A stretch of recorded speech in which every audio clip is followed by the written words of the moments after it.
Hi hello friends, good morning all of you.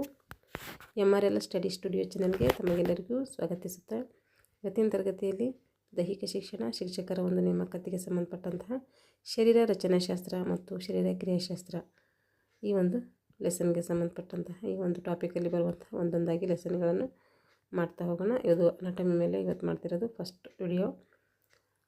ಈ ಹಿಂದೆ ಎಲ್ಲ ನಾನು ಮಾಡಿದ್ದೀನಿ, ಆದರೆ ಇವತ್ತಿನಿಂದ ಮತ್ತೆ ತಿರ್ಗಿ ಏನು ಮಾಡೋಣ, ಫಸ್ಟ್ ಒಂದು ಚಾಪ್ಟರಿಂದ ಸ್ಟಾರ್ಟ್ ಮಾಡೋಣ. ಈ ಒಂದು ಲೆಸನಲ್ಲಿ ನಾವು ಏನೇನು ತಿಳ್ಕೊತೀವಿ ಅಂತೇಳಿ ಒಂದೊಂದಾಗಿ ಮಾಡ್ತಾ ಹೋಗ್ತೀನಿ. ಇವಾಗ ಫಸ್ಟ್ ಪ್ರಸ್ತಾವನೆ ತಿಳ್ಕೊಳ್ಳೋಣ. ಪ್ರಸ್ತಾವನೆ.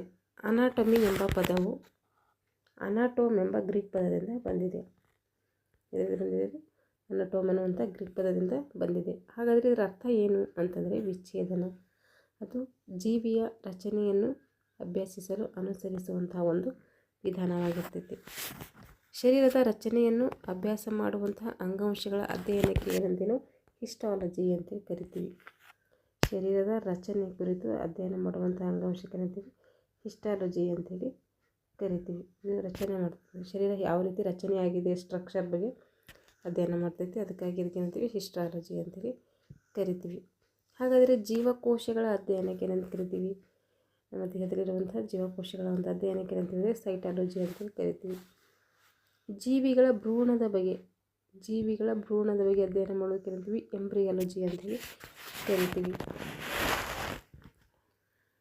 ಹಾಗೆ ಸ್ನಾಯುಗಳ ಬಗ್ಗೆ ಅಧ್ಯಯನ ಮಾಡೋದಕ್ಕೆ ಏನಂತೀವಿ ನಾವು ಮಯಾಲಜಿ ಅಂತೇಳಿ ಕರಿತೀವಿ.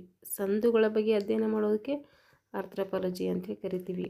ಇದ್ರ ಬಗ್ಗೆ ಕ್ಲಾಸ್ ಮಾಡಿದ್ದೀನಿ, ಯಾವ್ಯಾವ ಶಾಖೆಗಳಿಗೆ ಏನೇನು ಕರಿತೀವಿ ಅಂತೇಳಿ ಅಲ್ಲೊಂದ್ಸರಿ ನೋಡ್ಕೊಳ್ರಿ ನೀವು.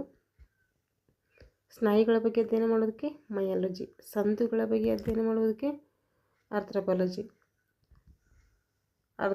ಅಂತ ಕೂಡ ಕರಿತೀವಿ. ಅದಕ್ಕೆ ಜ್ಞಾನ ಸಂಸ್ಥೆ ಬಗ್ಗೆ ಅಧ್ಯಯನ ಮಾಡೋದಕ್ಕೆ ನ್ಯೂರಾಲಜಿ, ನಡವಳಿಕೆ ಬಗ್ಗೆ ಅಧ್ಯಯನ ಮಾಡೋದಕ್ಕೆ ಎಕ್ಸಾಲಜಿ ಅಂತೇಳಿ ಕರಿತೀವಿ. ಇವಾಗ ಫಸ್ಟ್ ಲೆಸನ್ ಇದರಲ್ಲಿ ಯಾವುದಂದರೆ ಜೀವಕೋಶ ಮತ್ತು ಅಂಗಾಂಶ. ಇದು ಫಸ್ಟ್ ಲೆಸನ್ ಆಗಿರ್ತೈತೆ. ಒಟ್ಟು 10 ಲೆಸನ್ಗಳು ಬರ್ತವೆ. ಇದರಲ್ಲಿ ಒಂದೊಂದಾಗಿ ತಿಳ್ಕೊತಾ ಹೋಗೋಣ. ಜೀವಕೋಶ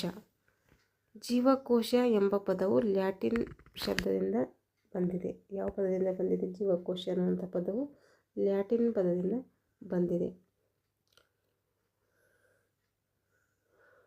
ನೋಡಿರಿ, ಜೀವಕೋಶ ಅಂದರೆ ಏನಂದರೆ ಜೀವಿಯ ರಚನಾತ್ಮಕವಾದ ಮತ್ತು ಕ್ರಿಯಾತ್ಮಕವಾದಂತಹ ಸಜೀವ ವಸ್ತುವಿನ ಮೂಲ ಘಟಕಕ್ಕೆ ನಾವು ಜೀವಕೋಶ ಅಂತ ಕರಿತೀವಿ. ಜೀವಿಯ ರಚನಾತ್ಮಕ ಮತ್ತು ಕಾರ್ಯನಿರ್ವಹಣಾ ಘಟಕಕ್ಕೆ ಏನಂತೀವಿ, ಜೀವಕೋಶ ಅಂತ ಕರಿತೀವಿ. ಹಾಗೆ ಜೀವಿಯ ರಚನಾತ್ಮಕ ಮತ್ತು ಕ್ರಿಯಾತ್ಮಕ ಸಜೀವ ವಸ್ತುವಿನ ಮೂಲ ಘಟಕಕ್ಕೆ ಏನಂತೀವಿ, ಜೀವಕೋಶ ಅಂತ ಕರಿತೀವಿ. ಜೀವಕೋಶದಲ್ಲಿ ಕೋಶಪೊರೆ ಕಂಡುಬರ್ತೈತೆ, ಕೋಶ ದ್ರವ ಇರ್ತೈತೆ, ಮಧ್ಯದಲ್ಲಿ ಕೋಶ ಕೇಂದ್ರ ಕೂಡ ಇರ್ತೈತೆ. ಹಾಗಾದರೆ ಕೋಶಪೊರೆ ಅಂದರೆ ಏನು ಅಂದರೆ ಕೋಶ ದ್ರವದ ಸುತ್ತಲೂ ತೆಳುವಾದಂಥ ಒಂದು ಪೊರೆ ಇರ್ತದೆ. ಈ ರೀತಿ ಇದು ಕೋಶ, ಜೀವಕೋಶ ಅಂತ ತಿಳ್ಕೊಳ್ರಿ. ಏನು ಈ ಥರ ಬಿಡಿಸ್ತಿದೆ ಅಂತಂದರೆ ಇದು ಪ್ರಾಣಿ ಜೀವಕೋಶ. ಈ ಥರ ಬಂದರೆ, ಈ ಥರ ಇದ್ದರೆ ಅದು ಸಸ್ಯ ಜೀವಕೋಶ. ನೋಡಿರಿ, ಕೋಶ ದ್ರವವು ಸುತ್ತಲಿರುವಂಥ ತೆಳುವಾದಂಥ ಒಂದು ಪೊರೆ. ಇದು ಸೂಕ್ಷ್ಮ ಜೀವಿಗಳನ್ನು ಏನು ಮಾಡ್ತೈತೆ, ರಕ್ಷಿಸುತ್ತದೆ.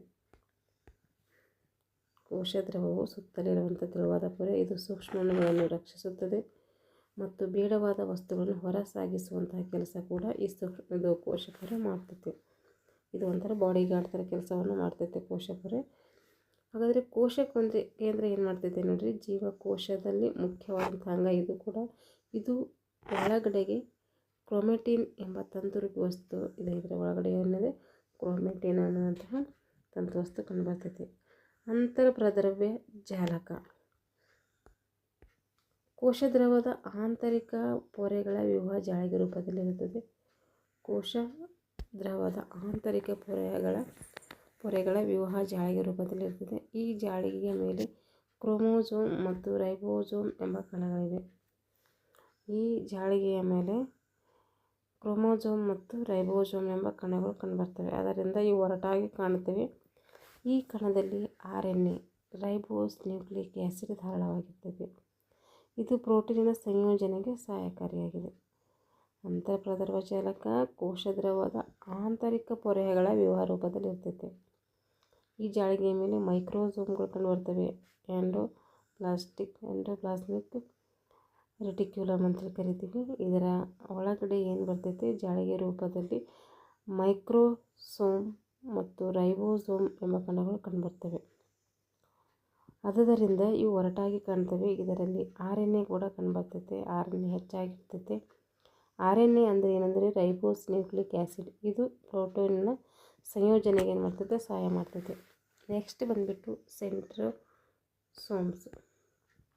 ಇದು ತ್ರಿಭುಜ ಆಕಾರದಲ್ಲಿರ್ತೈತೆ ಸೆಂಟ್ರೋಸೋಮ್ಸು. ಇದರ ಕೆಲಸ ಏನು ಅಂತಂದರೆ ಕೋಶ ವಿಭಜನೆ ಮಾಡುವುದು. ಇದರ ಮಧ್ಯಭಾಗದಲ್ಲಿ ಸೆಂಟ್ರಿಯೋಲ್ಗಳೆಂಬ 2 ಗಾಢವಾದ ಬಣ್ಣದ ಹರಳುಗಳು ಕಂಡುಬರ್ತವೆ. ಒಂದು ಮೈಟೊಕಾಂಡ್ರಿಯಾ, ಇನ್ನೊಂದು ರಸಧಾನಿಗಳು. ಇವುಗಳಲ್ಲಿ ಉಸಿರಾಟ ನಡೆದಾಗ ಬಿಡುಗಡೆಯಾದಂಥ ಶಕ್ತಿ ಏನಂತೀವಿ, ATP ಅಂತೇಳಿ ಕರಿತೀವಿ. ATP ಅಂದರೆ ಅಡಿನೋಸಿನ್ ಟ್ರೈಫಾಸ್ಫೇಟ್ ಅಂತ ಅರ್ಥ. ಈ ಅಣುವಿನಲ್ಲಿ ಹೆಚ್ಚಾಗಿ ಸಂಗ್ರಹ ಆಗುತ್ತದೆ ATPಯು ಪ್ರೋಟೀನ್ಗಳ ಸಂಯೋಜನೆಯಿಂದ ಸ್ನಾಯುಗಳಿಗೆ ಬೇಕಾದಂಥ ಉತ್ಸಾಹವನ್ನು ಒದಗಿಸುತ್ತದೆ. ಹಾಗಾಗಿ ನಾವು ಮೈಟೊಕಾಂಡ್ರಿಯಾವನ್ನು ಏನಂತ ಕರಿತೀವಿ ಅಂದರೆ ಶಕ್ತಿ ಉತ್ಪಾದನಾ ಕೇಂದ್ರ ಅಂತೇಳಿ ಕರಿತೀವಿ. ರಸಧಾನಿಗಳು ನಿರುಪಯುಕ್ತ ಆಹಾರ ಪದಾರ್ಥಗಳನ್ನು ಹೊರಹಾಕ್ತವೆ. ಈ ರಸಧಾನಿಗಳು ಕೋಶದ್ರವದ ನೀರು ಮತ್ತು ಅನೇಕ ವಸ್ತುಗಳನ್ನು ದ್ರವಣ ರೂಪದಲ್ಲಿ ಹೊಂದಿದೆ. ಪ್ರಾಣಿ ಕೋಶಗಳಲ್ಲಿ ಸಾಮಾನ್ಯವಾಗಿ ಏನಿರೋದಿಲ್ಲ, ರಸಧಾನಿಗಳು ಇರೋದಿಲ್ಲ. ಪ್ರಾಣಿಗಳಲ್ಲಿ ಏನಿರಲ್ಲ, ರಸಧಾನಿಗಳು ಇರೋದಿಲ್ಲ. ಶರ್ಕರ ಪಿಷ್ಟಗಳು ಇಂಗಾಲ, ಜಲಜನಕ, ಆಮ್ಲಜನಕ ಒಳಗೊಂಡಿದೆ. ಸಾಮಾನ್ಯ ಸಕ್ಕರೆಗಳಂಥ ಗ್ಲುಕೋಸ್ ಮತ್ತು ಫ್ರಕ್ಟೋಸ್ಗಳನ್ನು ಮೊನೊಸ್ಯಾಕರೈಡ್ಗಳಂತೇಳಿ ಕರಿತೀವಿ. ಇಲ್ಲ ನಾನು ಮಾಡಿದೆ, ಸೆಂಟ್ರೋಸೋಮ್ನಲ್ಲಿ 2 ಪ್ರಕಾರಗಳಂತ ಹೇಳಿದೆ, ಆದರೆ ಇವು ಅಲ್ಲ, ಅದು 2 ಗಾಢ ಬಣ್ಣದ ಹರಳುಗಳನ್ನು ಹೊಂದಿದೆ. ಇದು ಮೈಟೊಕಾಂಡ್ರಿಯಾ, ಸೆಂಟ್ರೋಸೋಮ್ಸು, ಕೋಶಪೊರೆ, ಕೋಶ ಕೇಂದ್ರ, ಕೋಶದ್ರವ್ಯ ಇವೆಲ್ಲ ಏನಿದ್ದಾವೆ ಅಂದರೆ ಅದ್ರ ಭಾಗಗಳಿದೆ. ಸಪ್ರೇಟಾಗಿ ಅಧ್ಯಯನ ಮಾಡಬೇಕು, ಒಂದಲ್ಲ. ಮೈಟೊಕಾಂಡ್ರಿಯಾ ಬೇರೆ, ರಸಧಾನಿಗಳೇ ಬೇರೆ, ಲೈಬೋಸೋಮೆ ಬೇರೆ, ಎಲ್ಲ ಬೇರೆ ಬೇರೆ. ಒಟ್ಟು ಇವೆಲ್ಲ ಪ್ರಾಣಿ ಮತ್ತು ಸಸ್ಯ ಜೀವಕೋಶದಲ್ಲಿ ಕಂಡುಬರುವಂಥ ಭಾಗಗಳಾಗಿರ್ತವೆ ಇವೆಲ್ಲ. ಈಗ ರಸಧಾನಿಗಳು ನೋಡ್ತಾ ಇದ್ದೀವಲ್ಲ, ರಸಧಾನಿಗಳು ನಿರುಪಯುಕ್ತ ಆಹಾರ ಪದಾರ್ಥಗಳನ್ನು ಹೊರಹಾಕುತ್ತವೆ. ರಸಧಾನಿಗಳು ಕೋಶದ್ರವ್ಯದ ನೀರು ಅನೇಕ ವಸ್ತುಗಳನ್ನು ದ್ರವಣ ರೂಪದಲ್ಲಿ ಹೊಂದಿದೆ.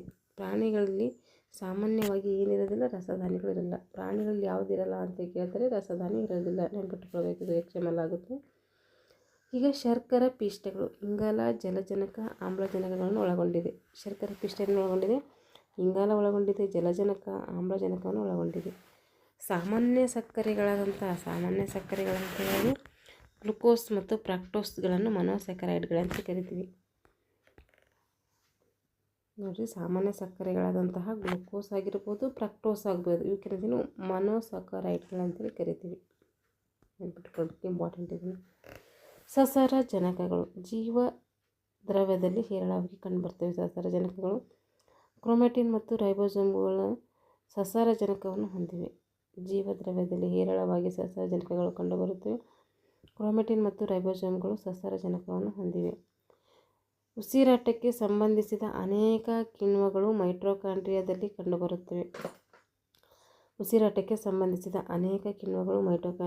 ಕಂಡುಬರುತ್ತವೆ. ಸಸಾರಜನಕಗಳು ವಿವಿಧ ರೀತಿಯ ಅಮೈನೋ ಆಮ್ಲಗಳಿಂದ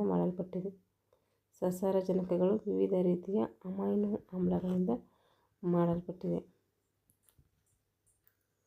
ನ್ಯೂಕ್ಲಿಯಿಕ್ ಆಮ್ಲಗಳು ಜೀವಕೋಶದಲ್ಲಿ 2 ರೀತಿಯ ಅಮೈನೋ ಆಮ್ಲಗಳು ಕಂಡುಬರ್ತವೆ. ಅವು ಡಿಆಕ್ಸಿರೈಬೋಸ್ ನ್ಯೂಕ್ಲಿಯಿಕ್ ಆಮ್ಲ DNA ಅಂತ ಕರಿತೀವಿ. ರೈಬೋಸ್ ನ್ಯೂಕ್ಲಿಯಿಕ್ ಆಮ್ಲ RNA ಅಂತ ಕರಿತೀವಿ. ಕೋಶ ಕೇಂದ್ರದಲ್ಲಿರುವ DNAಯು ಇದು ಮೈಟೊಕಾಂಡ್ರಿಯಾದಲ್ಲಿ ಅಲ್ಪ ಪ್ರಮಾಣದಲ್ಲಿ ಕಂಡುಬರುತ್ತದೆ.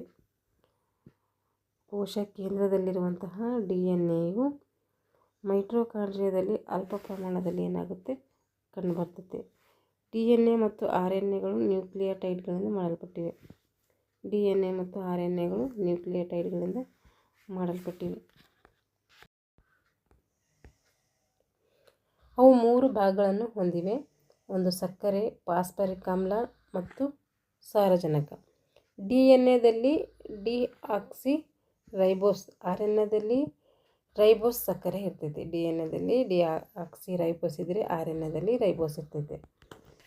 DNA ಅಡಿನಿನ್, ಗುವಾನಿನ್, ಸೈಟೋಸಿನ್, ಥೈಮಿನ್ ಎಂಬ ವಿವಿಧ ಬೇಸ್ಮೆಂಟ್ಗಳಿವೆ. DNA ಏನಿದ್ದಾವೆ? ಅಡಿನಿನ್ ಇದೆ, ಗುವಾನಿನ್ ಇದೆ, ಸೈಟೋಸಿನ್ ಇದೆ ಮತ್ತು ಥೈಮಿನ್ ಇದೆ. ಹೀಗೆ 4 ಬೇಸ್ಮೆಂಟ್ಗಳು ಕಂಡುಬರ್ತವೆ. ಯಾವ್ಯಾವ ಕಂಡುಬರ್ತವೆ ಇಲ್ಲಿ? ಗುವಾನಿನ್, ಸೈಟೋಸಿನ್, ಥೈಮಿನ್ ಮತ್ತು ಬೇಸ್ಮೆಂಟ್ ಎಷ್ಟು ಕಂಡುಬರ್ತವೆ? 4 ಕಂಡುಬರ್ತವೆ. ಈಗ RNA ಏನು ಕಂಡುಬರ್ತವೆ ನೋಡಿರಿ. RNA ಕೂಡ 4 ಭಾಗಗಳು ಕಂಡುಬರ್ತವೆ.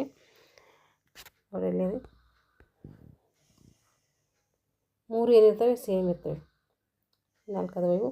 ಈಗ RNA ಅಡಿನಿನ್, ಗುವಾನಿನ್, ಸೈಟೋಸಿನ್ ಮತ್ತು ಯೂರಿನ್. ಇಲ್ಲಿ ಅಡಿನಿನ್ ಇದೆ, ಇಲ್ಲಿ ಅಡಿನಿನ್ ಇದೆ, ಇಲ್ಲಿ ಗುವಾನಿನ್ ಇದೆ, ಇಲ್ಲಿ ಗುವಾನಿನ್ ಇದೆ, ಇಲ್ಲಿ ಸೈಟೋಸಿನ್ ಇದೆ, ಇಲ್ಲಿ ಸೈಟೋಸಿನ್ ಇದೆ, ಇಲ್ಲಿ ಥೈಮಿನ್ ಬರ್ತೈತೆ, ಇಲ್ಲಿ ಯುರಾಸಿಲ್ ಬರ್ತೈತೆ. ಮತ್ತೆ ಡಿಫ್ರೆನ್ಸ್ ಇದೆ ಈ ರೀತಿ. DNA ಮತ್ತು RNA 4 ವಿಧದ ಬೇಸ್ಗಳಲ್ಲಿ ನಾವು ನೋಡ್ತೀವಿ. ಒಂದು ಅಡಿನಿನ್, ಗುವಾಸಿನ್, ಸೈಟೋಸಿನ್. ಈ ಮೂರು ಏನು ಮಾಡ್ತವೆ? 2ರಲ್ಲಿ ಕಂಡುಬರ್ತೈತೆ, 2ರಲ್ಲೂ ಕಂಡುಬರ್ತವೆ. ಆದರೆ DNA ಥೈಮಿನ್ ಮತ್ತು RNA ಯುರಾಸಿಲ್ ಕಂಡುಬರ್ತೈತೆ. ಒಂದು ಕ್ರೋಮೆಟಿನ್ ತಂತು ಒಂದು ಕ್ರೋಮೋಸೋಮ್ ಆಗುತ್ತದೆ. ಒಂದು ಕ್ರೋಮೆಟಿನ್ ತಂತು ಇದ್ದರೆ ಅದು ಒಂದು ಕ್ರೋಮೋಸೋಮ್ ಅಂತ ನಾವು ಪರಿಗಣಿಸ್ತೀವಿ. ಕ್ರೋಮೋಸೋಮ್ ಅಂದರೆ ಏನು ಅಂದರೆ ವರ್ಣಕಾಯ ಅಂತ ಅರ್ಥ. ವರ್ಣತಂತು ಅಂತ ಕರಿತೀವಲ್ಲ ಸೈಕಾಲಜಿಯಲ್ಲಿ. ಮನುಷ್ಯನಲ್ಲಿ ಒಟ್ಟು ಬಂದುಬಿಟ್ಟು 46 ಕ್ರೋಮೋಸೋಮ್ಗಳಿದ್ದಾವೆ. ಜೊತೆ ಕೇಳಿದರೆ 23 ಜೊತೆ ಅಂತ ಹೇಳಬೇಕು. ದೇಹದ ಒಂದು ಕೋಶಗಳ ದ್ವಿಗುಣಿತ ಸಂಖ್ಯೆಯ ಕ್ರೋಮೋಸೋಮ್ಗಳನ್ನು ಹೊಂದಿರ್ತೈತೆ. ದೇಹದ ಕೋಶಗಳು ದ್ವಿಗುಣಿತ ಸಂಖ್ಯೆಯ ಕ್ರೋಮೋಸೋಮ್ಗಳನ್ನು ಹೊಂದಿರ್ತೈತೆ.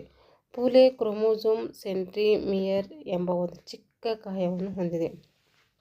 ಪೂಲೆ ಕ್ರೋಮೋಸೋಮ್ ಏನು ಹೊಂದಿದೆ ಅಂದರೆ ಸೆಂಟ್ರಿಮಿಯರ್ ಎಂಬಂಥ ಒಂದು ಚಿಕ್ಕ ಕಾರ್ಯವನ್ನು ಹೊಂದಿದೆ. ಇದು ಕೋಶ ವಿಭಜನೆಯ ಸಮಯದಲ್ಲಿ ಕ್ರೋಮೋಸೋಮ್ಗಳ ಚಲನೆಯಲ್ಲಿ ಪಾಲ್ಗೊಳ್ಳುತ್ತದೆ. ಹೆಣ್ಣು ಮಕ್ಕಳಲ್ಲಿ XX, ಗಂಡು ಮಕ್ಕಳಲ್ಲಿ XY ಕ್ರೋಮೋಸೋಮ್ಗಳನ್ನು ನೋಡ್ತೀವಿ.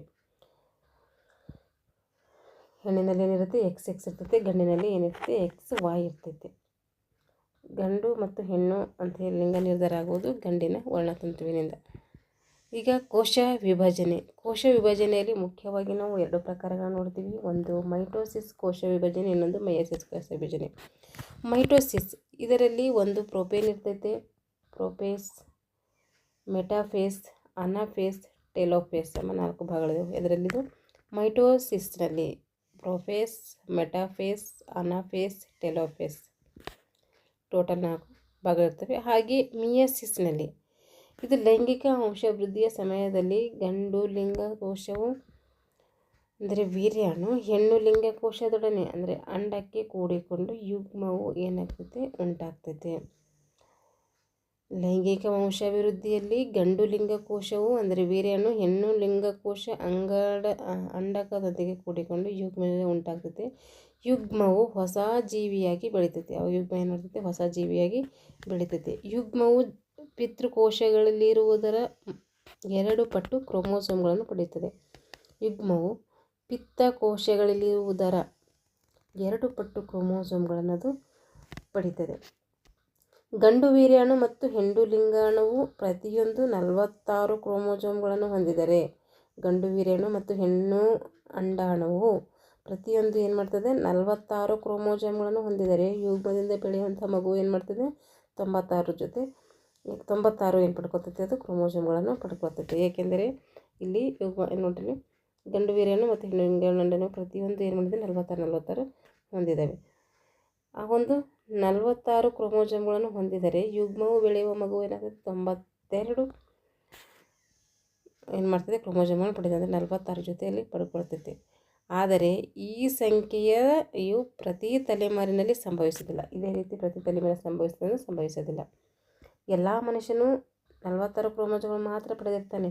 ಏಕೆಂದರೆ ವೀರ್ಯಾಣು ಮತ್ತು ಅಂಡ ಉತ್ಪತ್ತಿ ಮಿಯೋಸಿಸ್ ಎಂದು ಕರೆಯಲ್ಪಡುವ ಕೋಶ ವಿಭಜನೆಯಿಂದ ಕ್ರೋಮೋಸೋಮ್ಗಳ ಸಂಖ್ಯೆ ಅರ್ಧಕ್ಕೆ ಇಳಿಸಲ್ಪಡುತ್ತವೆ.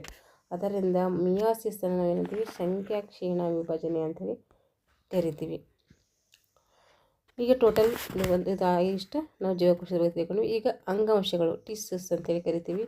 ಟಿಶ್ಯೂ ನಿರ್ದಿಷ್ಟವಾದಂತಹ ಕಾರ್ಯವನ್ನು ನಿರ್ವಹಿಸುವಂತಹ ಮತ್ತು ಏಕರೀತಿಯ ಜೀವಕೋಶಗಳ ಒಂದು ಸಮೂಹಕ್ಕೆ ಏನಂತೀವಿ?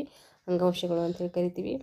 ಈ ಅಂಗಾಂಶದಲ್ಲಿ ನಾವು 4 ಪ್ರಕಾರಗಳನ್ನು ನೋಡ್ತೀವಿ. ಒಂದು ಉಪಚರ್ಮ ಅಂಗಾಂಶ, ಸ್ನಾಯು ಅಂಗಾಂಶ, ಸಂಯೋಜಕ ಅಂಗಾಂಶ ನರ ಅಂಗಾಂಶ. ಹಾಗಾದರೆ ಉಪಚರ್ಮ ಅಂಗಾಂಶ ಅಂದ್ರೇನು ಅಂತಂದರೆ ನೋಡಿರಿ, ಇವುಗಳಲ್ಲಿ ಬೇಸ್ಮೆಂಟ್ ಮೆಂಬ್ರೇನ್ ಅನ್ನೋದು ವಿಶಿಷ್ಟ ಪೊರೆಯ ಜೀವಕೋಶಗಳಿಂದ ಕೂಡಲ್ಪಟ್ಟಿರ್ತೈತಿ. ಬೇಸ್ಮೆಂಟ್ ಮೆಂಬ್ರೇನ್ ಎಂಬ ವಿಶಿಷ್ಟ ಪೊರೆಯ ಜೀವಕೋಶಗಳಿಂದ ಕೂಡಲ್ಪಟ್ಟಿರ್ತದೆ. ಇಲ್ಲಿ ಸಂರಕ್ಷಣೆ ಇರ್ತೈತಿ, ಹೀರುವಿಕೆ, ವಿಸರ್ಜಿಸುವಿಕೆ, ಶ್ರಮಿಸುವಿಕೆ ಮುಂತಾದ ಕಾರ್ಯಗಳನ್ನು ನಿರ್ವಹಿಸ್ತದೆ. ಇದು ಯಾವುದು? ಈ ಒಂದು ಉಪಚರ್ಮ ಅಂಗಾಂಶ. ಇದರಲ್ಲಿ 2 ಭಾಗಗಳು ಕಂಡುಬರ್ತವೆ. ಉಪಚರ್ಮ ಅಂಗಾಂಶದಲ್ಲಿ ಒಂದು ಸಾದಾ ಎಪಿಥಿಯಲ್ ಅಂಗಾಂಶ. ಇದನ್ನು ಜೀವಕೋಶಗಳ ಒಂದೇ ಒಂದು ಪದರ ಇರ್ತೈತಿ. ಇಲ್ಲಿ ಸಾದಾ ಎಪಿಥಿಯಲ್ ಅಂಗಾಂಶ ಅಂದರೆ ಇದರಲ್ಲಿ ಜೀವಕೋಶಗಳು ಒಂದೇ ಪದರ ಇರ್ತೈತೆ. ಹಾಗಾಗಿ ಇದಕ್ಕೆ ಸಾದಾ ಎಪಿಥಿಯಲ್ ಅಂಗಾಂಶ ಅಂತ ಕರಿತೀವಿ, ಒಂದೇ ಇರೋದರಿಂದ. ಮತ್ತು ಇದರಲ್ಲಿ 4 ಪ್ರಕಾರಗಳು ಬರ್ತವೆ. ಒಂದು ನೆಲೆಗಟ್ಟು ಅಂಗಾಂಶ. ಇವು ಹೆಚ್ಚಾಗಿ ಪುಪ್ಪಸ, ಚೌವಮ್ಮನ ಕೋಶ, ಹೃದಯ, ಶ್ವಾಸನಾಳಗಳ ಒಳ ಆವರಣದಲ್ಲಿ ಕಂಡುಬರುತ್ತದೆ. ಇದು ಹೆಚ್ಚಾಗಿ ಕಂಡುಬರ್ತದೆ. ಹೆಚ್ಚಾಗಿ ಪುಪ್ಪಸ, ಚೌವಮ್ಮನ ಕೋಶ,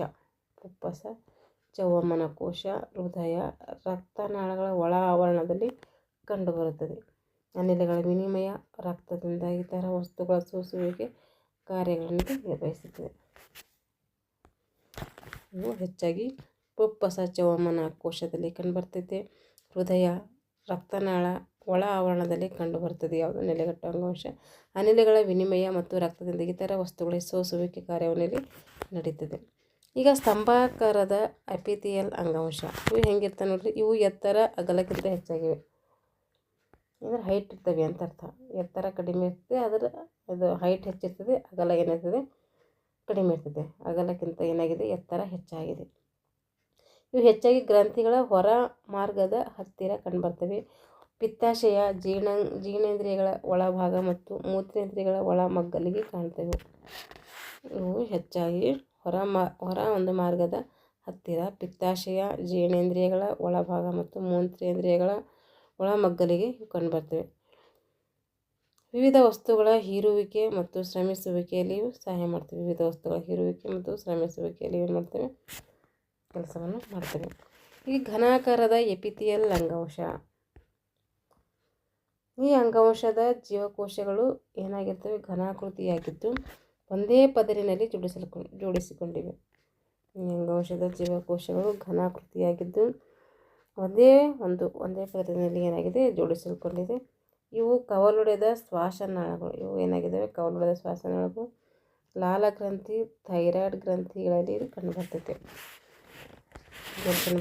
ಲಾಲಗ್ರಂಥಿ, ಶ್ವಾಸನಾಳ ಮತ್ತು ಥೈರಾಯ್ಡ್ ಗ್ರಂಥಿಗಳಲ್ಲಿ ಘನಾಕಾರದ ಎಪಿಥಿಯಲ್ ಅಂಗಾಂಶ ಕಂಡುಬರ್ತದೆ.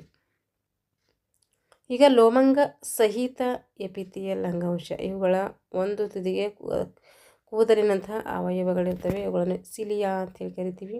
ಇವು ಶ್ವಾಸ ಮಾರ್ಗದಲ್ಲಿ ಧೂಳು ಶ್ಲೇಷ್ಮವನ್ನು ಹೊರಹಾಕುವುದನ್ನು ಮತ್ತು ಗರ್ಭಾಶಯಕ್ಕೆ ಬರುವ ಗರ್ಭನಳಿಕೆಗಳಲ್ಲಿಯ ಬೀಜಕೋಶಗಳನ್ನು ಮುಂದೂಡುವಂತಹ ಕಾರ್ಯವನ್ನು ಇವು ಲೋಮಂಗ ಸಹಿತ ಎಪಿಥಿಯಲ್ ಅಂಗಾಂಶ ಮಾಡ್ತದೆ. ಈಗ ಸಂಯುಕ್ತ ಎಪಿಥಿಯಲ್ ಅಂಗಾಂಶ. ಈ ಅಂಗಾಂಶದಲ್ಲಿ ಒಂದಕ್ಕೊಂದು ಹೆಚ್ಚು ಜೀವಕೋಶಗಳ ಪದರಗಳು ಕಂಡುಬರ್ತವೆ. ಒಂದಕ್ಕಿಂತ ಹೆಚ್ಚು ಜೀವಕೋಶಗಳು ಕಂಡುಬರ್ತವೆ. ಇದರಲ್ಲಿ 3 ವಿಧಗಳನ್ನು ನೋಡ್ತೀವಿ. ಒಂದು ಸ್ಟ್ರಾಟಿಫೈಡ್ ಎಪಿಥಿಯಲ್ ಅಂಗಾಂಶ. ಇದಕ್ಕೆ ಅಂಕುರದ ಥರ ಇರ್ತೈತೆ. ಟ್ರಾನ್ಸಿಷನಲ್ ಅಂಗಾಂಶ. ಇದು 3-4 ಜೀವಕೋಶಗಳು ಪದರಗಳಿಂದ ಮಾಡಲ್ಪಟ್ಟಿದೆ. ಮೂತ್ರಾಶಯ, ಮೂತ್ರಪಿಂಡ, ಪೆಲ್ವಿಸ್ ಭಾಗ, ಮೂತ್ರದ್ವಾರಗಳು ಇಲ್ಲಿ ಕಂಡುಬರ್ತವೆ ಟ್ರಾನ್ಸಿಷನಲ್ ಅಂಗಾಂಶದಲ್ಲಿ. ಸಿಕ್ರಿಟರಿ ಎಪಿಥಿಯಲಿಯರ್ ಅಂಗಾಂಶ. ಅಂಗಾಂಶ ಅನೇಕ ಪ್ರಕಾರದ ಗ್ರಂಥಿಗಳಲ್ಲಿ ಕಂಡುಬರ್ತವೆ. ಅವುಗಳಿಗೆ ಏನಂತ ಕರಿತೀವಿ? ಗ್ಲ್ಯಾಂಜುಲರ್ ಎಪಿಥಿಲಿಯರ್ ಜಾಲ ಅಂತೇಳಿ ಕರಿತೀವಿ. ಇವುಗಳಿಗೆ ಏನಂತ ಕರಿತೀವಿ? ಗ್ಲ್ಯಾಂಜುಲರ್ ಎಪಿಥಿಲಿಯಲ್ ಜಾಲ ಅಂಥೇಳಿ ಕರಿತೀವಿ. ಗ್ಯಾಬ್ಲೆಟ್ ಎನ್ನುವ ಶ್ಲೇಷ್ಮ ಉತ್ಪಾದಕ ಏನಾಗಿರ್ತದೆ? ಜೀವಕೋಶಗಳಿರ್ತವೆ ಇಲ್ಲಿ. ಇದರಲ್ಲಿ ಗ್ಯಾಬ್ಲೆಟ್ ಎನ್ನುವಂತಹ ಶ್ಲೇಷ್ಮ ಉತ್ಪಾದಕ ಜೀವಕೋಶಗಳು ಕಂಡುಬರ್ತವೆ. ಇವು ಶ್ಲೇಷ್ಮ ರಸವನ್ನು ಉತ್ಪತ್ತಿ ಮಾಡುತ್ತವೆ. ಸೆಕ್ರೆಟರಿ ಎಪಿಥಿಯಲ್ ಅಂಗಾಂಶದಲ್ಲಿ ಅನೇಕ ಪ್ರಕಾರದ ಗ್ರಂಥಿಗಳಿರ್ತವೆ. ಅವುಗಳಿಗೆ ಗ್ಲ್ಯಾಂಜುಲರ್ ಎಪಿಥಿಯಲ್ ಜಾಲ ಅಂತೇಳಿ ಕರಿತೀವಿ. ಇದರಲ್ಲಿ ಗಾಬ್ಲೆಟ್ ಎನ್ನುವಂತಹ ಶ್ಲೇಷ್ಮ ಉತ್ಪಾದಕ ಜೀವಕೋಶಗಳು ಕಂಡುಬರ್ತವೆ. ಯಾವ ಕೋಶಗಳು ಬರ್ತವೆ ಇಲ್ಲಿ? ಗಾಬ್ಲೆಟ್. ಸೆಕ್ರೆಟರಿ ಇದರಲ್ಲಿ ಯಾವುದಿರ್ತದೆ? ಗ್ಲ್ಯಾಂಜುಲರ್ ಎಪಿಥಿಯಲ್ ಜಾಲ ಇರ್ತೈತೆ. ಆ ರೀತಿ ಕರೀತಾರೆ ಕೂಡ. ಇದಕ್ಕೆ ಇಲ್ಲೇನು ಕಂಡುಬರ್ತದೆ ಅಂತ ಕೇಳಿದರೆ ಗ್ಯಾಬ್ಲೆಟ್ ಎನ್ನುವಂಥ ಶ್ಲೇಷ್ಮ ಉತ್ಪಾದಕ ಕೋಶಗಳು ಕಂಡುಬರ್ತವೆ. ಇವು ಶ್ಲೇಷ್ಮ ರಸವನ್ನು ಉತ್ಪತ್ತಿ ಮಾಡಲು ಸಹಾಯ ಮಾಡ್ತವೆ. ಸ್ನಾಯು ಅಂಗಾಂಶ ಈಗೇನು ತಿಳ್ಕೊಂಡ್ವಿ, ಅವನ್ನ ಅಷ್ಟು ಇಂಪಾರ್ಟೆಂಟ್ ಇಲ್ಲ. ಇವು ಇಂಪಾರ್ಟೆಂಟ್ ನೋಡಿರಿ. ಸ್ನಾಯು ಅಂಗಾಂಶದಲ್ಲಿ ಬರುವಂಥದ್ದು ಅನೈಚ್ಛಿಕ ಸ್ನಾಯು, ಐಚ್ಛಿಕ ಸ್ನಾಯು, ಹೃದಯ ಸ್ನಾಯು. ಅನೈಚ್ಛಿಕ ಸ್ನಾಯು ಅಂಗಾಂಶ ಅಂದರೆ ಇದರ ಉದ್ದ ಎಷ್ಟಿರ್ತೈತೆ? 40ರಿಂದ 50 ಮೈಕ್ರಾನ್ ಇರ್ತೈತೆ. ಈ ಒಂದು ಸ್ನಾಯುಗಳ ಪಟ್ಟಿ ರಹಿತ ಅನೈಚ್ಛಿಕ ಸ್ನಾಯು ಅಥವಾ ಮೃದು ಸ್ನಾಯುಗಳು ಅಂತೇಳಿ ಕರಿತೀವಿ. ಕರಿತೀವಿ ಪಟ್ಟೆ ರಹಿತ ಅನೈಚ್ಛಿಕ ಸ್ನಾಯು ಅಥವಾ ಮೃದು ಸ್ನಾಯುಗಳು ಅಂತ ಕರಿತೀವಿ. ಇವು ರಕ್ತ ಮತ್ತು ರಸವಾಹಿನಿ ಭಿತ್ತಿಗಳಲ್ಲಿ, ಶ್ವಾಸನಳಿಕೆ, ಅನ್ನನಳಿಕೆ, ಮೂತ್ರೇಂದ್ರಿಯಗಳಲ್ಲಿ ಕಂಡುಬರ್ತವೆ. ಇಲ್ಲಿ ಕಂಡುಬರ್ತವೆ ಶ್ವಾಸನಳಿಕೆ, ಅನ್ನನಳಿಕೆ, ಮೂತ್ರೇಂದ್ರಿಯಗಳಲ್ಲಿ ಕಂಡುಬರ್ತವೆ. ಇದರ ಚಲನೆ ಮನುಷ್ಯನ ಇಚ್ಛೆಗೆ ಒಳಪಟ್ಟಿಲ್ಲ. ಅದರಿಂದ ಇವಕ್ಕೇಂತೀವಿ ಅನೈಚ್ಛಿಕ ಸ್ನಾಯು ಅಂತೀವಿ. ಉದಾಹರಣೆ ಹೇಳಬೇಕಾದ್ರೆ ಹೃದಯ ಏನಾಗಿರ್ತದೆ? ಅನೈಚ್ಛಿಕ ಸ್ನಾಯು ಆಗಿರ್ತೈತೆ. ಪಟ್ಟೆ ಸಹಿತ ಐಚ್ಛಿಕ ಸ್ನಾಯು, ಇದಕ್ಕೆ ರೇಖಾನ್ವಿತ ಸ್ನಾಯುಗಳು ಅಂತ ಕರಿತೀವಿ. ಯಾಕೆಂದರೆ ಇಲ್ಲಿ ರೇಖೆಗಳ ಉದ್ದ ಇರ್ತವೆ. ಅಲ್ಲಿ ಏನಿರ್ತೀವಿ ಇದು ಪಟ್ಟೆ ಇನ್ನೊಂದು ಅಡ್ಡ ಸಹಿತ ಬರ್ತದೆ. ಇಲ್ಲಿ ರೇಖೆಗಳು ಬರ್ತವೆ, ಅಡ್ಡ ಬರ್ತವೆ, ಇವು ಉದ್ದ ಬರ್ತವೆ ನೋಡ್ರಿ. ಸಾರ್ಕೋಪ್ಲಾಸಮ್ ಎಂಬ ದ್ರವವನ್ನು ಇವು ಹೊಂದಿದೆ. ಯಾವುದು? ಈ ಒಂದು ಐಚ್ಛಿಕ ಸ್ನಾಯುಗಳು ಸಾರ್ಕೋಪ್ಲಾಸಮ್ ಎನ್ನುವಂಥ ದ್ರವವನ್ನು ಹೊಂದಿದ್ದು ಅದರಲ್ಲಿ ಮಯೋಫೆಬ್ರಿಲ್ ಎಂಬ ತಂತುಗಳು ಕಂಡುಬರ್ತವೆ. ಈ ಸ್ನಾಯುಗಳು ಸಾಮಾನ್ಯವಾಗಿ ಮೂಳೆಗಳಿಗೆ ಅಂಟಿಕೊಂಡಿರುವುದರಿಂದ ಇವಕ್ಕೇನಂತೀವಿ? ಕಂಕರ ಸ್ನಾಯು ಅಂತ ಕರಿತೀವಿ. ಇವು ವೇಗವಾಗಿ ಸಂಕುಚಿತ ಮತ್ತು ವಿಕಾಸ ಬಲವು ಇದರಿಂದಾಗಿ ಕೈ, ಕಾಲು, ಮುಂಡ, ದವಡೆ, ಕಣ್ಣು, ಗುಡ್ಡೆ ಮುಂತಾದ ಅಂಗಗಳು ಇಂಥಕ್ಕೆ ತ್ವರಿತವಾಗಿ ಚಲಿಸ್ತವೆ. ಇವುಗಳ ಒಂದು ಕ್ರಿಯೆಯ ನಮ್ಮ ಇಚ್ಛೆಗೆ ಅನುಸಾರವಾಗಿ ನಿಯಂತ್ರಿಸಲ್ಪಡುವುದರಿಂದ ಐಚ್ಛಿಕ ಸ್ನಾಯು ಅಂತ ಕರಿತೀವಿ. ನಮ್ಮ ಇಚ್ಛೆಗೆ ಅನುಗುಣವಾಗಿ ಕೆಲಸವನ್ನು ಮಾಡ್ತವೆ. ಹಾಗಾಗಿ ಅವಕ್ಕೆ ಐಚ್ಛಿಕ ಸ್ನಾಯುಗಳು. ಈಗ ಹೃದಯದ ಸ್ನಾಯುಗಳು. ಈ ಅಂಗಾಂಶವು ತನ್ನಷ್ಟಕ್ಕೆ ತಾನೇ ಲಯಬದ್ಧವಾಗಿ ಸಂಕುಚಿಸಿ ವಿಕಸಿಸುತ್ತದೆ. ಇವು ಅನೈಚ್ಛಿಕ ಸ್ನಾಯುಗಳು. ಇವು ಸುಲಭವಾಗಿ ಏನು ಮಾಡ್ಬೋದು ನಾವು? ಆಯಾಸಗೊಳ್ಳೋದಿಲ್ಲ. ಇವು ಹೃದಯದಲ್ಲಿರುವುದರಿಂದ ಏನಾಗ್ತೈತೆ? ಇವಕ್ಕೆ ಹೃದಯದ ಸ್ನಾಯುಗಳು ಅಂತ ಕರಿತೀವಿ. ಹೃದಯದಲ್ಲಿರೋದ್ರಿಂದ ಹೃದಯ ಸ್ನಾಯುಗಳು ಅಂತ ಕರಿತೀವಿ. ಅನೈಚ್ಛಿಕ ಸ್ನಾಯು ಕೂಡ ಆಗ್ತೈತಿ. ಯಾಕೆಂದರೆ ಇದು ತನ್ನ ಕೆಲಸ ಮಾಡ್ತಾ ಇರ್ತೈತಿ 24 hours. ಮನುಷ್ಯನ ಜೀವಿತ ಅವಧಿಯಲ್ಲಿ ನಿರಂತರ ಹೃದಯ ಬಡಿತಕ್ಕೆ ಈ ಸ್ನಾಯುಗಳು ಏನಾಗಿವೆ? ಕಾರಣವಾಗಿವೆ. ಮೂರನೇದು ಬಂದುಬಿಟ್ಟು ಸ್ನಾಯು ಸಂಯೋಜಕ ಅಂಗಾಂಶ. ಮೊದಲನೇದು ಸಾದಾ ಎಪಿಥೇಲಿಯಲ್ ಅಂಗಾಂಶ ಆಯಿತು. ಎರಡನೇದೇನಾಯಿತು? ಸ್ನಾಯು ಅಂಗಾಂಶ, ಸಾದಾ ಸ್ನಾಯು ಅಂಗಾಂಶ, ಸ್ನಾಯು ಅಂಗಾಂಶ, ವಿಶೇಷ ಸ್ನಾಯು ಅಂಗಾಂಶ ಅಥವಾ ಸಂಯೋಜಕ ಅಂಗಾಂಶ ಅಂತೇಳಿ ಕರಿತೀವಿ ಇದಕ್ಕೆ. ಈ ಅಂಗಾಂಶದಲ್ಲಿ ವಿಶಿಷ್ಟ ಒಂದು ಜೀವಕೋಶಗಳ ತಂತುಗಳು ಕಂಡುಬರ್ತವೆ. ಮ್ಯಾಟ್ರಿಕ್ಸ್ ಎಂಬ ದ್ರವ ವಸ್ತುಗಳಲ್ಲಿ ಇರೋದನ್ನು ನೋಡ್ತೀವಿ. ಜೀವಕೋಶಗಳಲ್ಲಿಯ ಫೈಬ್ರೋಬ್ಲಾಸ್ಟ್ ಎಂಬ ಕೋಶಗಳು ತಂತುಗಳು ಏನು ಮಾಡ್ತದೆ? ಇಲ್ಲಿ ಉತ್ಪತ್ತಿ ಮಾಡ್ತದೆ. ಇವುಗಳಲ್ಲಿ 2 ಪ್ರಕಾರಗಳಿದ್ದಾವೆ. ಒಂದು ಬಿಳಿಯ, ಇನ್ನೊಂದು ಹಳದಿ. ಬಿಳಿಯ ತಂತುಗಳು ಇವು ಕೊಲಾಜಿನ್ ಎಂಬ ತಂತುಮಯವಾದಂಥ ಪ್ರೋಟೀನ್ ಇಲ್ಲಿ ಕಂಡುಬರ್ತದೆ. ಇವು ಸಿವುಡುಗಳಲ್ಲಿದ್ದು ವಿಶೇಷ ಗಟ್ಟಿತನವನ್ನು ಹೊಂದಿರ್ತವೆ. ಮ್ಯಾಟ್ರಿಕ್ಸ್ ಮೃದುವಾದಂತಹ ದ್ರವರೂಪಿ ಕೋಶಾಂತರ. ಇದು ಎಲ್ಲ ತಂತುಗಳನ್ನು ಒಂದೆಡೆ ಹಿಡಿದಿಟ್ಟಿರ್ತದೆ. ಈ ಅಂಗಾಂಶಗಳಲ್ಲಿ ಮುಖ್ಯವಾಗಿ ವಿವಿಧ 6 ಅಂಗಾಂಶಗಳಲ್ಲಿ ಕಂಡುಬರ್ತವೆ. ಒಂದು ಎರಿಯಲರ್ ಅಂಗಾಂಶ. ಈ ಅಂಗಾಂಶವು ಸ್ನಾಯು ಮತ್ತು ಪದರಗಳ ನಡುವೆ ಕಂಡುಬರುತ್ತದೆ. ಮ್ಯಾಟ್ರಿಕ್ಸ್ ದ್ರವವು ಹಳದಿ ಅಥವಾ ಇಲಾಸ್ಟಿಕ್ ತಂತುಗಳು ಮತ್ತು ಬಿಳಿ ಅಥವಾ ಕೊಲಾಜಿನ್ ತಂತುಗಳು ಕಂಡುಬರ್ತವೆ. ಈ ಅಂಗಾಂಶವು ಸ್ನಾಯು ಅಥವಾ ನರಗಳ ನಡುವೆ ಕಂಡುಬರುತ್ತದೆ. ಮ್ಯಾಟ್ರಿಕ್ಸ್ ದ್ರವವು ಹಳದಿ ಅಥವಾ ಎಲಾಸ್ಟಿಕ್ ತಂತುಗಳು ಮತ್ತು ಬಿಳಿ ಅಥವಾ ಕೊಲಾಜಿನ್ ತಂತುಗಳಲ್ಲಿ ಕಂಡುಬರ್ತವೆ. ಎಲ್ಲಿ? ಎರಿಯಲರ್ ಅಂಗಾಂಶದಲ್ಲಿ. ಈಗ ವೈಟ್ ಫೈಬ್ರಸ್ ಅಂಗಾಂಶಗಳು. ಇದು ಕೊಲಾಜಿನ್ ಎಂಬ ಪ್ರೋಟೀನ್ನಿಂದ ಮಾಡಲ್ಪಟ್ಟಿದೆ. ಎಲ್ಲ ತಂತುಗಳು ಸಿವುಡುಗಳಲ್ಲಿರ್ತವೆ. ಇವು ಟೆಂಡನ್ಸ್, ಲಿಗಮೆಂಟ್ಸ್, ಲಿಂಬ್ಸ್ ಮುಂತಾದವುಗಳಲ್ಲಿ ಕಂಡುಬರುತ್ತವೆ. ಹಳದಿ ಸ್ಥಿತಿಸ್ಥಾಪಕತ್ವ ಅಂಗಾಂಶ. ಕವಲೊಡೆದ ಹಳದಿ ಬಣ್ಣದ ತಂತುಗಳಿಂದ ಕೂಡಿರ್ತದೆ. ಇವು ಒಟ್ಟಾಗಿ ಸಿವುಡುಗಳು ಮತ್ತು ಒಂಟಿಯಾಗಿ ಇರ್ತವೆ. ಇವು ಕವಲೊಡೆದ ಶ್ವಾಸನಾಳ, ಧ್ವನಿಪೆಟ್ಟಿಗೆ, ಶ್ವಾಸಕೋಶಗಳಲ್ಲಿ ಕಂಡುಬರ್ತವೆ. ದೇಹದ ವಿವಿಧ ಭಾಗಗಳ ಒಂದು ಬಂಧನ ಮತ್ತು ಅವುಗಳ ಚಲನೆಗೆ ಏನಾಗ್ತವೆ? ಸಹಾಯಕ ಆಗ್ತವೆ. ಶ್ವಾಸಕೋಶಗಳಲ್ಲಿ ಈ ಅಂಗಾಂಶಗಳು ಹೊಂದಿದ್ದು ಏನಾಗ್ತೈತಿ? ನಿಶ್ವಾಸಕ್ಕೆ ನಿಶ್ವಾಸಕ್ಕೆ ಸಹಕಾರಿಯಾಗ್ತದೆ, ಅದು ಉಸಿರು ಹೊರಬಿಡಲಿಕ್ಕೆ ಸಹಾಯಕ ಆಗ್ತದೆ. ಇದು ಅಡಿಪೋಸ್ ಅಂಗಾಂಶ, ಕೊಬ್ಬಿನ ಕಣದಲ್ಲಿರ್ತದೆ. ಇದು ಚರ್ಮದ ಕೆಳಗಡೆ ಕಂಡುಬರ್ತದೆ. ಅಡಿಪೋಸ್ ಅಂಗಾಂಶ ದೇಹದ ಉಷ್ಣತೆಯನ್ನು ನಿಯಂತ್ರಣ ಮಾಡ್ತದೆ. ಅಡಿಪೋಸ್ ಅಂಗಾಂಶ ದೇಹದ ನಿಯಂತ್ರಣ ಮಾಡ್ತದೆ, ಅದು ಅಡಿಪೋಸ್ ಅಂಗಾಂಶ ಮಾಡ್ತದೆ. ದೇಹದ ಅಂಗಗಳಿಗೆ ಧಕ್ಕೆ ಆಗದಂತೆ ನೋಡ್ಕೊಳ್ತದೆ. ಕೊಬ್ಬಿನ ರೂಪದಲ್ಲಿ ಆಹಾರವನ್ನು ಸಂಗ್ರಹಣೆ ಮಾಡ್ಕೊಳ್ತದೆ. ಕೈ ಕಾಲುಗಳಿಗೆ ಏನು ಮಾಡ್ತೈತೆ, ಸರಿಯಾದ ಆಕಾರವನ್ನು ಕೊಡ್ತದೆ. ಇದು ಆಹಾರ ಅಭಾವವಾದಾಗ ಆಹಾರವನ್ನು ಕೊಬ್ಬಿನ ರೂಪದಲ್ಲಿ ಏನಾಗ್ತೀವಿ ಉಪಯೋಗಿಸ್ಕೊಳ್ತೀವಿ. ಲಿಂಫಾಯ್ಡ್ ಅಂಗಾಂಶ, ಲಿಂಫ್ ಗ್ಲ್ಯಾಂಡ್ಸ್, ಲಿಂಫ್ಯಾಟಿಕ್ ವೆಸಲ್ಸ್ ಹೊಂದಿದೆ. ಇದು ಸಣ್ಣ ಕರಳು, ಲಿಂಫ್ ಗ್ಲ್ಯಾಂಡ್ಸ್ ಮತ್ತು ಪೆರೆಂಜಲ್ ಟಾನ್ಸಿಲ್ಸ್ ಕಂಡುಬರ್ತದೆ. ಇಲ್ಲಿ ರೆಟಿಕ್ಯುಲರ್ ಅಂಗಾಂಶ, ಇಲ್ಲಿ ಪ್ಲೀಹ, ಯಕೃತ್ ಮತ್ತು ಲಿಂಫ್ ಗ್ಲ್ಯಾಂಡ್ಗಳಲ್ಲಿ ಇದು ಕಂಡುಬರ್ತದೆ. ಇದು ಯಾವುದು ರೆಟಿಕ್ಯುಲರ್ ಅಂಗಾಂಶ. ಬಿಳಿಯ ತಂತುಗಳು ಮತ್ತು ರೆಟಿಕ್ಯುಲೋ ಎಂಡೋಥೆಲಿಯಲ್ನಿಂದ ಏನಾಗಿದೆ, ರಚಿಸಲ್ಪಟ್ಟಿದೆ. ಈಗ ಮೃದ್ವಸ್ಥಿ, ಸಂಯೋಜಕ ಅಂಗಾಂಶ ಸಾಕಷ್ಟು ಗಟ್ಟಿಯಾಗಿ ದಟ್ಟವಾಗಿಯೂ ಮತ್ತು ಸ್ಥಿತಿಸ್ಥಾಪಕತ್ವವನ್ನು ಹೊಂದಿದೆ. ಬಹಳ ಪ್ರಮಾಣದಲ್ಲಿ ಮ್ಯಾಟ್ರಿಕ್ಸ್ ದ್ರವವನ್ನು ಹೊಂದಿದ ಇದು ಮೃದ್ವಸ್ಥಿ ಆಗಿರ್ತದೆ. ಇದರಲ್ಲಿ 3 ಪ್ರಕಾರ ಕಂಡುಬರ್ತವೆ. ಒಂದು ಹೈಯಾಲಿನ್ ಮೃದ್ವಸ್ಥಿ. ಜೀವಕೋಶಗಳು 2 ಅಥವಾ 4 ಗುಂಪುಗಳಲ್ಲಿ ಏನು ಮಾಡ್ತೈತೆ, ಕಂಡುಬರ್ತೈತೆ. ಉದ್ದ ಎಲುಬಿನ ತುದಿಗಳಲ್ಲಿ, ಪಕ್ಕೆಲುಬಿನ ತುದಿಯಲ್ಲಿ, ಮೂಗಿನಲ್ಲಿ, ಧ್ವನಿಪಟ್ಟಿಗೆಯಲ್ಲಿ, ಶ್ವಾಸನಳಿಕೆಯಲ್ಲಿ ಇದು ಕಂಡುಬರ್ತೈತೆ. ಹೈಯಾಲಿನ್ ಮೃದ್ವಸ್ಥಿಯಲ್ಲಿ ಕಂಡುಬರ್ತದೆ ಅಂದರೆ ಉದ್ದ ಎಲುಬಿನ ತುದಿಗಳಲ್ಲಿ, ಪಕ್ಕೆಲುಬುಗಳ ತುದಿಯಲ್ಲಿ, ಮೂಗಿನಲ್ಲಿ, ಧ್ವನಿಪೆಟ್ಟಿಗೆಯಲ್ಲಿ, ಶ್ವಾಸನಳಿಕೆಯಲ್ಲಿ ಕಂಡುಬರ್ತೈತೆ. ಗೋಲಾಕಾರದ ಅಂಚುಗಳುಳ್ಳ ದೊಡ್ಡದಾದ ಜೀವಕೋಶಗಳನ್ನು ಹೊಂದಿದೆ. ಜಿಗುಟಾದ ಮ್ಯಾಟ್ರಿಕ್ಸ್ ದ್ರವವನ್ನು ಇದು ಹೊಂದಿದೆ. ಫೈಬ್ರಿಸ್ ಮೃದ್ವಸ್ಥಿ, ಇದು ಗಟ್ಟಿಯಾಗಿದ್ದು ಭಾರವು ಬೀಳುವ ಭಾಗದಲ್ಲಿ ಇರ್ತದೆ. ಇದು ಸಂದು ಹೊರಳುಗಳು, ಬೆನ್ನು ಮಣಿಗಳ ನಡುವಿನ ಏನು ಮಾಡ್ತದೆ, ಡಿಸ್ಕ್ಗಳಲ್ಲಿ ಇದು ಫೈಬ್ರಸ್ ಮೃದ್ವಸ್ಥಿ ನಾವು ನೋಡ್ತೀವಿ. ಸ್ಥಿತಿಸ್ಥಾಪಕತ್ವ ಮೃದ್ವಸ್ಥಿ ಅಂದರೆ ಕಿವಿ, ಎಪಿಗ್ಲಾಟಿಸು, ಯೂಸ್ಟೇಕಿಯೇನು ನಾಳಗಳಲ್ಲಿ ಕಂಡುಬರ್ತದೆ. ಇದರಲ್ಲಿ ಹಳದಿ ಬಣ್ಣದ ಸ್ಥಿತಿಸ್ಥಾಪಕತ್ವ ಗುಣವುಳ್ಳ ಎಳೆಗಳಲ್ಲಿ ಕಂಡುಬರ್ತವೆ. ನೆಕ್ಸ್ಟ್ ಬ್ಲಡ್, ದ್ರವ ರೂಪದ ಸಂಯೋಜಕ ಅಂಗಾಂಶ ಅಂತ ಕರಿತೀವಿ. ಇದು ಪ್ಲಾಸ್ಮಾ ಎಂಬ ದ್ರವ ರೂಪದಲ್ಲಿ ಕಂಡುಬರ್ತೈತೆ. ಕೆಂಪು ರಕ್ತ ಕಣ, ಬಿಳಿ ರಕ್ತ ಕಣ ಮತ್ತು ಪ್ಲೇಟ್ಲೆಟ್ಸ್ಗಳನ್ನು ಹೊಂದಿದೆ. ಕೆಂಪು, ಬಿಳಿ ಮತ್ತು ಕಿರುತಟ್ಟೆಗಳನ್ನು ಹೊಂದಿದೆ. ನೆಕ್ಸ್ಟ್ ಬಂದುಬಿಟ್ಟು ನರ ಅಂಗಾಂಶ. 4ನೇ ಪ್ರಕಾರ ಯಾವುದು, ನರ ಅಂಗಾಂಶ. ಸಂದೇಶಗಳನ್ನು ಸ್ವೀಕರಿಸಿ ದೇಹದ ಇತರ ಭಾಗಗಳಿಗೆ ಸಂದೇಶಗಳನ್ನು ಕಳಿಸುವಂಥ ಅಂಗಾಂಶಕ್ಕೆ ಅಂತೀವಿ ನರ ಅಂಗಾಂಶ ಅಂತ ಕರಿತೀವಿ. ಇದು ಜ್ಞಾನಕೋಶ ಮತ್ತು ಜ್ಞಾನತಂತುಗಳನ್ನು ಹೊಂದಿದೆ.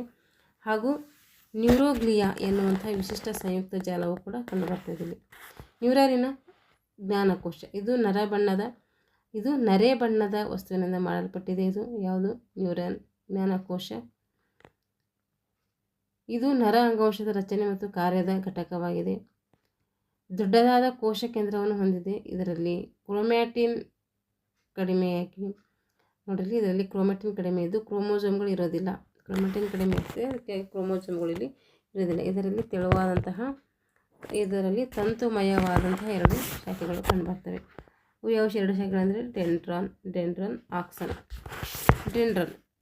ಡೆಂಡ್ರನ್ ಶಾಖೆಗೆ ಸಂಯೋಗವಾಗಿರ್ತೈತೆ. ಇದು ಡೆಂಡ್ರನ್ ಶಾಖೆಗೆ ಸಂಯೋಗವಾಗಿರ್ತೈತೆ. ಇದರ ಪ್ರಮುಖ ಕಾರ್ಯ ಏನು ಅಂದರೆ ಬೇರೆ ಕಡೆಯಿಂದ ಬಂದಂಥ ಸಂದೇಶವನ್ನು ನ್ಯೂರಾನಿನ ಮೂಲಕ ಶರೀರಕ್ಕೆ ಏನು ಮಾಡ್ಬೋದು, ಸೈಟೋನಿಗೆ ಕಳಿಸುವುದು. ಇದರ ಮೂಲಕ ಏನು ಮಾಡ್ಬೋದು ಅಂದರೆ ಬೇರೆ ಕಡೆಯಿಂದ ಬಂದಂತಹ ಸಂದೇಶಗಳನ್ನು ನ್ಯೂರಾನಿನ ಮೂಲಕ ಏನು ಮಾಡ್ಬೋದು, ನಾವು ಸೈಟೋನಿನ್ಗೆ ಕಳಿಸ್ಬೋದು. ಆಕ್ಸಾನ್ ಉದ್ದವಾದಂತಹ ಶಾಖೆಯಾಗಿದ್ದು ಆಕ್ಸಾನ್ ಇದು ನ್ಯೂರಾನಿನ್ ಮೂಲಕ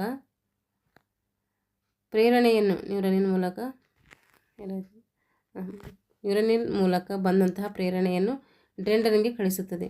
ಜ್ಞಾನ ಮತ್ತು ಕ್ರಿಯಾವಾಕಗಳಿಗೆ ಏನು ಮಾಡ್ತದೆ, ಕಾರ್ಯವನ್ನು ಮಾಡ್ತದೆ. ಯಾವುದು, ಆಕ್ಸಾನ್. ಅನೇಕ ನರಕೋಶಗಳು ಕೋಶ ಕಾರ್ಯಗಳು ಒಟ್ಟಾಗಿ ಸಂಗ್ರಹವಾಗಿ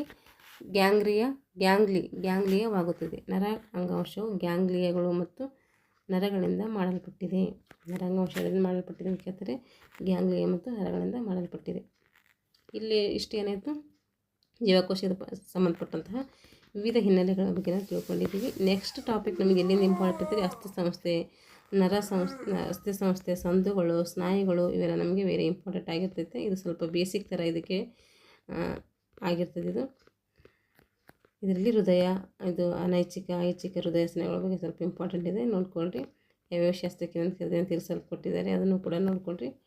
ಇವಾಗ ಇಲ್ಲಿಗೆ ಈ ತರಗತಿಯನ್ನು ನಾನು ಮುಗಿಸ್ತಾ ಇದ್ದೀನಿ. ಮುಂದಿನ ತರಗತಿಯಲ್ಲಿ ಮುಂದಿನ ಲೆಸನ್ನೊಂದಿಗೆ ಮತ್ತೆ ಭೇಟಿಯಾಗೋಣ ಅಂತ ಹೇಳ್ತಾ ಎಲ್ಲರಿಗೂ ಧನ್ಯವಾದಗಳು.